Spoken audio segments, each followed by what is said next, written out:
ଶୁଣ ଶୁଣ ବନ୍ଧୁଗଣ, ଆଜି ଥିଲା ରଜ, ସେଥିଲାଗି ମୁଁ ଟିକେ ହେଇଗଲି ସଜବାଜ। ଭାଉଜରାଣୀ ମୋର ପାଦରେ ଅଳତା ଲଗାଉଛନ୍ତି। ଅଳତା ଲଗେଇ ସାରି ଆମ କୁନୁରି ଆଣିକି ଦେଲା ରଜ ପାନ। ଆମେ ଦୁହେଁ ଖାଇଥିଲୁ। ଦେଖୁନାହାନ୍ତି, ରଜରେ ଯଦି ରଜପାନ ନ ଖାଇବା ଆଉ କ'ଣ ହବ କି?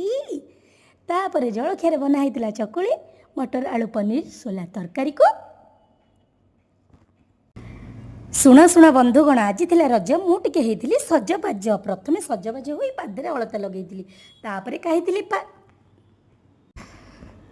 ଶୁଣ ଶୁଣ ବନ୍ଧୁଗଣ, ଆଜି ଥିଲା ରଜ, ମୁଁ ହେଇଥିଲି ସଜବାଜ। ପ୍ରଥମେ ସଜବାଜ ହୋଇ ପାଦରେ ଅଳତା ଲଗେଇଥିଲି, ତାପରେ ରଜପାନ ଖାଇଥିଲି। ରଜପାନ ଖାଇସାରିଲି, ଆଜିର ଦିନଟିକୁ ଏନ୍ଜୟ କଲି। ଯଦି ରଜରେ ରଜପାନ ନ ଖିଆ ହେବ, ରଜ କ'ଣ ଆଉ ଜମିବ କି? ରଜପାନ ଖାଇସାରି ପତିଦେବଙ୍କ ପାଇଁ ଖାଇବା ପରସି ଦେଇଥିଲି।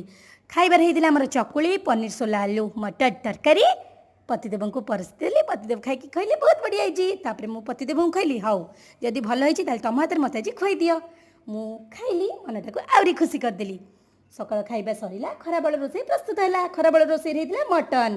ଯେହେତୁ ଆଜି ଶନିବାର, ଆମେ ଆମିଷ ଖାଇବୁନୁ, ଆଉ ସମସ୍ତେ ଖାଇବେ, ତ ତାଙ୍କ ପାଇଁ ମଟନ୍ ହେଇଥିଲା। ସେ ସମସ୍ତେ ଖାଇଦେଲେ, ଆଜିର ଦିନଟିକୁ ଏନ୍ଜୟ କଲେ। ମଟନ୍